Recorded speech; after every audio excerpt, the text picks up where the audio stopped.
ये जो हम पत्र पुष्प फल आदि समर्पित करते हैं, इसमें भाव होता है, भूखे नहीं है, भूखे नहीं। भगवान बहुत करुणामय है, चाहे हरि हो, चाहे हर हो, चाहे जो भी भगवत स्वरूप, बहुत करुणामय है, करुणा का साक्षात स्वरूप है। हमारा संबंध प्रभु से जो है उसको हम स्वीकार नहीं कर रहे, बस खास बातें हैं। और प्रकृति से शरीर का संबंध है, और हम शरीर को मैं मानकर प्रकृति से संबंध माने हुए, परमात्मा से संबंध नहीं। यही बड़ी हानि हो गई। और प्रकृति अर्थात संसार का संबंध कभी सम नहीं होता, बराबर नहीं चलता, नहीं चलेगा, एक जैसा बराबर कभी नहीं रहेगा। ये शरीर नहीं रहा तो इसका संबंध कैसे बराबर रह सकता है? कभी तो ये बालक था, किस घड़ी किस मिनट जवान हुआ पता नहीं चला, कब मुझ के बाहर निकले, तिथि तारीख है कोई तारीख किसी के पास?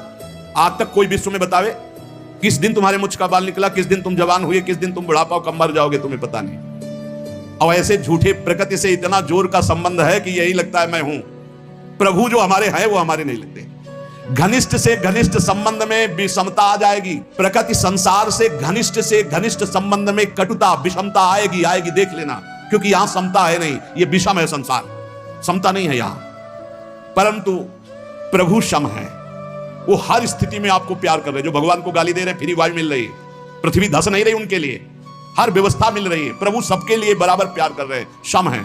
हाँ, जो ऐसे हैं वो पान कर रहे हैं, जो ऐसे हैं वो पान नहीं कर पा रहे। अहंकारी भगवान से विमुख वो ऐसे हैं, और जो दैन्य भगवान के सन्मुख वो ऐसे हैं। बरसा बराबर हो रही है, पान करने की पद्धति नहीं आई, इसलिए वो भगवान को दोष दे रहे हैं। भगवान तुम्हारे अहेतु के मित्र थे, हैं, रहेंगे, अहेतु की किसी हेतु से नहीं। संसार ना कभी तुम्हारा था, ना है, न रहेगा, देख लेना, परिणाम में देख लेना। अतः सम स्वरूप भगवान की प्राप्ति के लिए क्रियाओं से संबंध विच्छेद और इन करणों से संबंध विच्छेद तब अनुभव होता है कि मेरा संबंध प्रभु से है। बड़ा सूक्ष्म विषय है। देखो, अगर नहीं इस विषय को समझोगे तो भंडारा खाते घूमते रहोगे, रुपया जोड़ते रहोगे, मर जाओगे, दूसरा प्रयोग करेगा। पक्की बात समझ लो, ये देखी हुई बात कह रहे। अब बैंक में जमा है, हर भंडारे का 100 रुपया या जहां से आया वो जमा है बैंक, और मर गए और वारिस कोई है नहीं तो भारत सरकार के काम। जिंदगी भजन के लिए मिली थी, वो चिंतन में। रुपया क्या करता है? चिंतन फंसाता है। कितने हुए? बोले 99। बोले एक और जोड़ो, 100 हो जाए। एक नहीं मिलेगा, 10 मिलेंगे। बोले अब 109 है अगर, और व्यवस्था, वो 99 का चक्कर फंसता चला जाता है, पूरा जीवन बर्बाद। जब कोई उपासक सत्संग प्राप्त करता है, जैसे आप सत्संग सुन रहे, ये कभी निष्फल नहीं जाएगा। सत्संग बोध करा के ही छोड़ता है। जैसे नींद से आंख खुलती है तो नींद में हम बेशुद्ध होते हैं, लेकिन जब आंख खुलती तो हमें चेतना हो जाती है, मेरा क्या कर्तव्य, मुझे क्या करना चाहिए, तो तत्काल हम एक्टिव हो जाते हैं। ऐसे ही संसार में मोह निद्रा में हम सोए हुए हैं। जब सत्संग मिलता है तो मानो ज्ञान की आंख खुलती है। अरे मेरा कर्तव्य क्या है, मैं तो संसार में रचा पुचा था, आज सत्संग से सुना कि मेरे जीवन का सार है कि हर दोष का त्याग करके भगवान का भजन करते हुए, ठीक से आचरण करते हुए भगवत प्राप्ति करना। ये सत्संग फर्क डाल देता है जीवन में। चाहे जैसा नीच आचरण वाला हो, अगर वो सत्संग रोज सुनने लगे तो फर्क पड़ जाएगा। पर यह ध्यान देना है, सत्संग शास्त्र सम्मत को ही कहते हैं। आजकल मनमानी जैसा आया वैसा नहीं। तस्मात् शास्त्रम प्रमाणम ते काजा काजो व्यवस्थितौ। कार्य और अकार्य की व्यवस्था शास्त्र प्रमाणित होनी चाहिए, मनमानी नहीं होनी चाहिए। मनमानी को सत्संग नहीं कहते। सत्संग कहते हैं सत शास्त्रों से युक्त, सत महापुरुषों के वाक्यों से मिलान खाए आपके वाक्य, उसे सत्संग कहते हैं। उस सत्संग से निश्चित फर्क पड़ जाएगा, चाहे जितना कोई नीच प्रवृत्ति वाला हो, रोज सत्संग सुने, एक दिन वो परम पवित्र हो जाएगा। विचार करें, जिनके साथ हमने ममता जोड़ी है वो हमारे पहले क्या थे? जैसे माता पिता, भाई बंधु मित्र या शरीर, ये पहले थे क्या? जैसे किसी का 20 वर्ष का शरीर, किसी का 50 वर्ष का, तो आप इसके पहले ना शरीर था आपका ये, और ना शरीर संबंधी थे आपके। पक्का नहीं जानते हैं आप, ना वो आपको जानते हैं।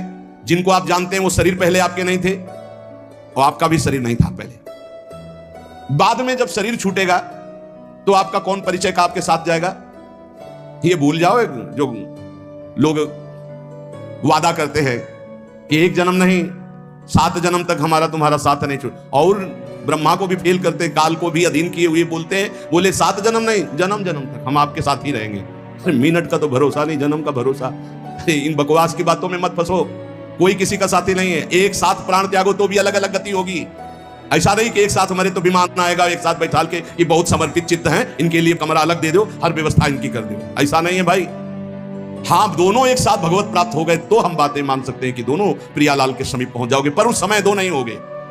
उस समय मैं और तू नहीं होगा, केवल प्रभु ही प्रभु। उस समय ये नहीं होगा कि हमारा फ्रेंड है, ये सब इसी लोक की स्मृति है, ये स्मृति नहीं रहती। तो जो पहले हमारे नहीं थे, बाद में हमारे नहीं रहेंगे, तो ये बीच में हमारे कितने दिन हैं, ये विचार सत्संग से आता है।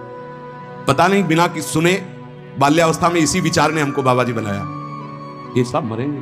पता नहीं कैसी अशांति पैदा थी, वो पूर्व जन्म का कोई होगा भजन या कोई ऐसा कृपा प्रसाद। स्कूल से आके जो ही बस्ता टांगते, माता जी सबसे पहले माता जी दिन भर इंतजार करते, माँ का स्वरूप होता है, हाँ जो ही नजदीक लगता है मरेगी, जब माँ मरेगी तब कैसे रह पाएंगे, ये पिता पधारेगा, ये परिवार कौन है मेरा।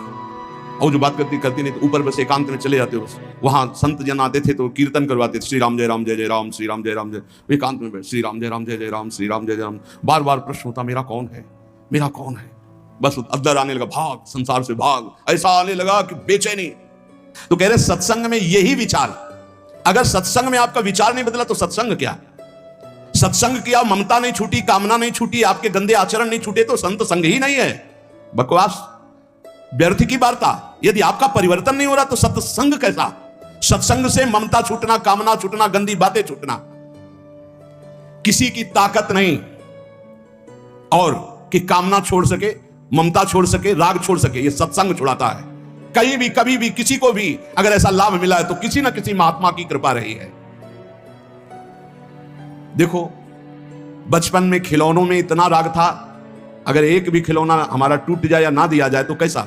आज जैसे आपको हंसी आएगी उन्हीं बातों पर, ऐसे ही अज्ञान के खिलौने ये सब हैं, जितने संबंध आप मान रहे हो। जब आपको ज्ञान होगा तो हंसी आएगी इन्हीं बातों पर, कैसा समय व्यर्थ कर रहा था।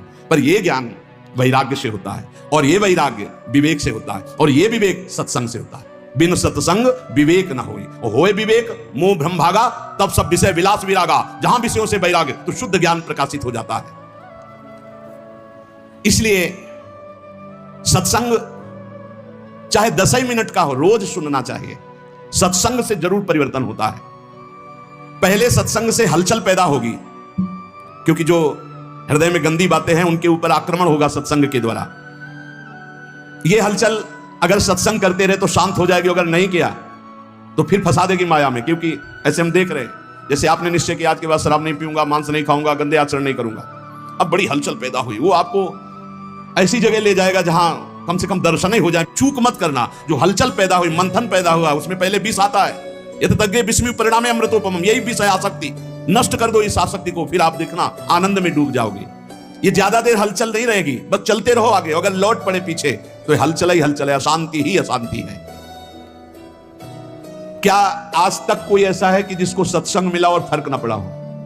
कोई ऐसा नहीं हो सकता। उसके जीवन में कुछ ना कुछ सुधार परिवर्तन जरूर है। जो सत्संगी है जरूर जरूर फर्क पड़ेगा, जरूर पड़ेगा। ऐसा हो नहीं सकता कि चंदन के आसपास के वृक्ष, चाहे वो नीम हो चाहे बबूल, उनमें सुगंध ना आ जाए। ऐसे ही संत संग से जीवन में भागवतिकता ना आ जाए, ऐसा हो नहीं सकता। या वो संत नहीं है और या आप बहुत बड़े अपराध कर रहे हो वर्तमान में, इसलिए कोई फर्क नहीं पड़ रहा। नहीं तो सत्संग का निश्चित हां फर्क पड़ता है। ये जो फर्क पड़ता है इसमें यह नहीं देखा जाता कि सत्संग सुनने से हमारा धन बढ़ा है, सत्संग सुनने से हमारा व्यापार बढ़ा, फर्क पड़ा, इसे ये फर्क नहीं है।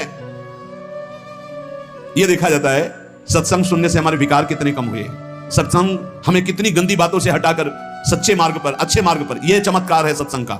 यह नहीं कि हम उन साधु से जुड़ गए तो हमारी कामनाओं की पूर्ति हो गई तो बोले बड़ा चमत्कार। इसे चमत्कार नहीं कहते, चमत्कार कहते हैं अनंत जन्मों की वासनायुक्त मन को पलटकर भगवान के मार्ग में लगा देना। सुख और दुख ये दोनों पूर्व प्रारब्ध कर्म के अनुसार मिलते हैं, लेकिन सत्संग दोनों में सहन करने की सामर्थ्य देता है। सत्संग का फल समझो, सत्संग का फल दुख मिटाना नहीं है, सुख बढ़ाना नहीं है, सुख दुख दोनों में समान भाव लाना है। सुख दुखे समय कृत्वा लाभा लाभो जया जयो, जो सुख दुख में समान भाव लावे वही सत्संग का भाव। मेरी ऐसी धारणा है कि समस्त पुण्यों का, तीर्थ याटन का, व्रत का, दान का फल है कि परमात्मा में स्थित किसी महात्मा से आपका संबंध हो जाए। पूज्य महापुरुष जिनकी वाणी हो कह रहे, मेरी ऐसी धारणा है कि आपके शुभ कर्म, पुण्य कर्मों का, तीर्थ याटन का, दान पुण्य का, आपकी साधना का फल यह है कि परमात्मा में स्थित किसी महात्मा का संग हो जाए। भगवान की विशेष कृपा का अनुभव महात्मा के संग से ही होता है। जितने तीर्थ बने हैं वो सब भगवान से ही बने या भगवान के प्रेमी महात्माओं ब्रह्म ऋषियों से स्थापित है। भगवान की लीला, भगवान की महिमा, भगवान की महत्ता, माया से मुक्तता, ये केवल संतों के द्वारा जाना जाता है। कैसे माया से मुक्त होना है, भगवान की महिमा क्या है, भगवान की लीला क्या है, भगवान की महत्ता क्या है, ये मेरी धारणा है।